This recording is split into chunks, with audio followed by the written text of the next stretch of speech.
And therefore I was grateful that he was pointing out.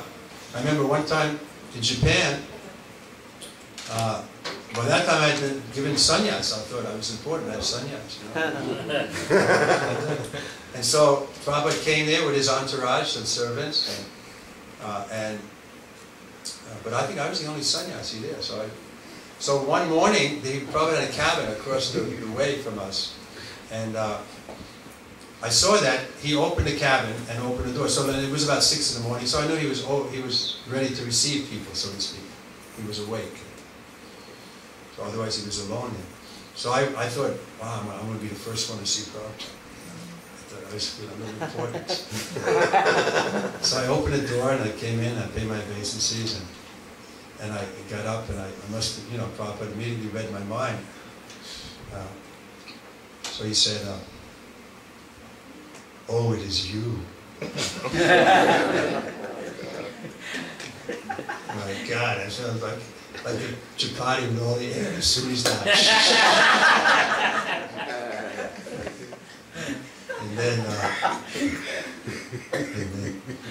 I said, "What can I say?" I said, "Yes, Shri Prabhupada." I feel sheepishly, He said, "Call the others." I said, "Yes, Shri Prabhupada." So I went out with my tail between my legs. But that was my problem. Prabhupada would immediately smell a little hint of false prestige, false pride. He would puncture. And that was a mercy, Otherwise, those who didn't get their mercy, then we saw what happened after Prabhupada left. They get carried away, a lot of them, right?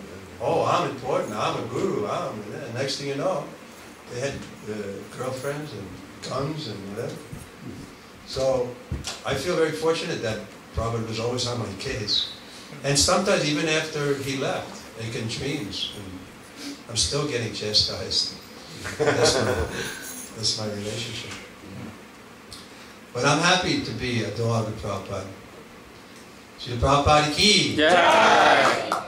Once Prabhupada was saying about that he was comparing himself to a dog. So I objected, and Prabhupada didn't understand. And then his servant said, "Trivikrama doesn't like that you're referring to yourself as a dog, Srila Prabhupada." And Prabhupada said, "No, Krishna's dog is not an ordinary dog."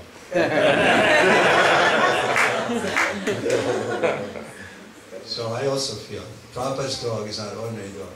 So I'm glad to be Prabhupada's dog.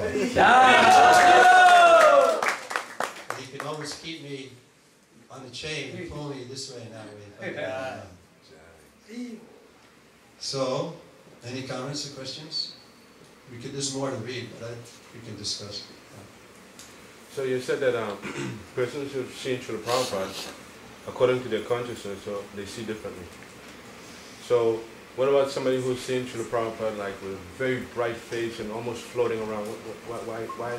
Why does a person see Prabhupada like that? Like he's in a mystic way, not touching the ground. Something very strange, That's how you saw Prabhupada? Yeah, that's how I That's nice. Yeah. Why not? But when he chastised you, then it didn't seem like so ethereal. It was. You had a question in the back? Can you tell more about? I joined right. I was present, by the way, at his sannyas. Oh. Your sannyas. Yeah, 1971. Yes, in July, in Henry Street. 71. And I was just new. I just shaved up a few weeks before. Oh. And I was. You look like you would be in devotional service forever. You got that look right away. With your blessing. You look like a transcendental military man. I was in the military, actually. Right. So the question is more about a little more history about the buffalo, because that was the 5th ISKCON temple, if I remember. Yeah. But it was the temple that drew the most number of new devotees. Well, you know why? Because we got a at the university. We got it was like a time when everything was changing. So the university wanted to accommodate. So they started an experimental college. So we got the opportunity to get a course at the university for credit.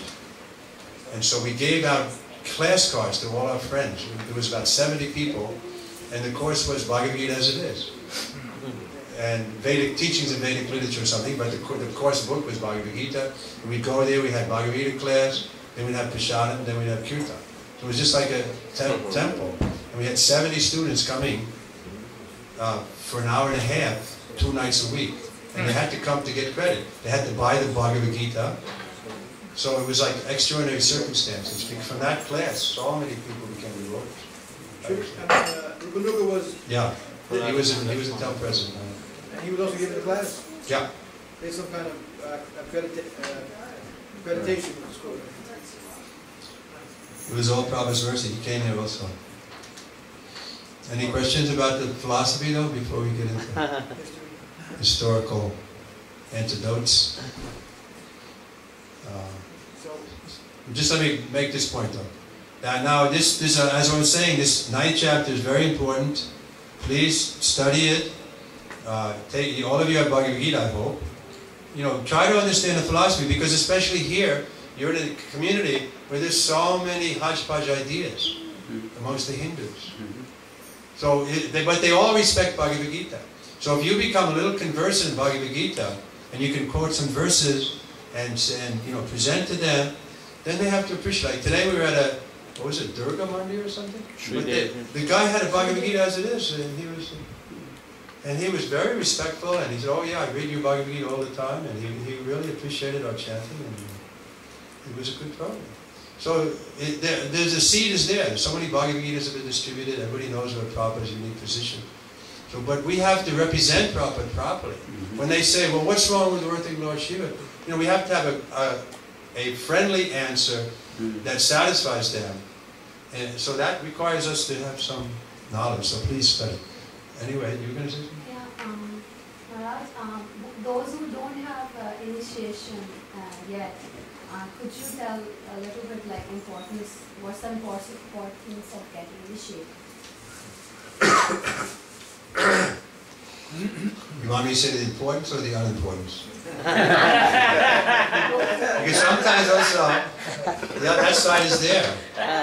I remember I was in Bombay, and that Dr. Patel, who was a doctor who was going on morning walk with Prabhupada, and I once said to Prabhupada, I said, Prabhupada, when are you going to initiate him? And Prabhupada got annoyed. He said, let him first of all understand. He didn't want to, you know, he didn't want to make cheap on initiations. He said, let him first understand, then we can think about initiation. So that's the solution is, if you are serious about getting initiation, then you should understand, what is the philosophy? Without having a background in philosophy, then what kind of disciple are you going to be? So generally people are not so interested in philosophy, but Prabhupada was pushing that we should understand at least some basic things. Once I was giving a massage and Prabhupada asked me, this is early days, 1969. So he said, Krishna has 3 energies. What are those 3 energies? And I happen to know it, you know, the material energy, the jiva, and the Lord. And Prabhupada said, very good. But if I didn't know it, he would have chastised me. So we should know some basic points of philosophy. And then we would think about initiation. Not that we should be canvassing, pushing, pressing people, putting social pressure, oh, why are you not initiation? Prabhupada himself was 11 years before he got initiated. But let them understand the importance of initiation. Read the books and then you'll see why you should be initiated. Not that we should push social pressure. We saw that happen, that people felt so pressured, they got initiated, but then they didn't understand what they were doing. And then later on they resented it. Well, I didn't really think I'd have to follow this my whole life. No, this is sad. And then they go away bitter, thinking, oh, nobody can do this. So let them understand properly.